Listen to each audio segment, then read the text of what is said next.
Nagdesisyon ng tumira sa Amerika ang dating child star na si Isabel Duday de Leon at bilang simula sa bagong yugto ng kanyang buhay, pinagbebenta na niya ang ilang mga damit. Sa post sa kanyang Instagram account, sinabi ni Isabel ang kanyang plano na tuluyan ng manirahan sa United States. Ibinahagi niya na ibinibenta niya ang kanyang mga gamit, kabilang na mga damit, bag, accessories at sapatos. Please share this post August 6 to 20, 2025 sale. Moving to the USA for good. I'm selling all my clothes. Saad niya sa caption.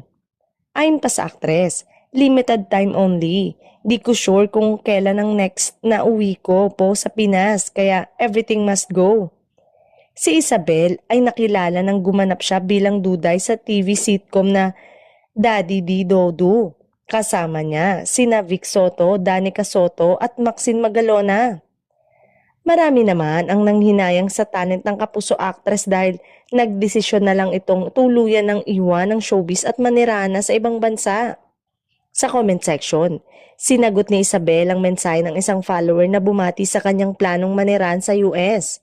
Pero may pangamba sa sitwasyon ngayon doon kaya iminungkahi sa kanya na ipagpaliban ang paglipat sa susunod na taon.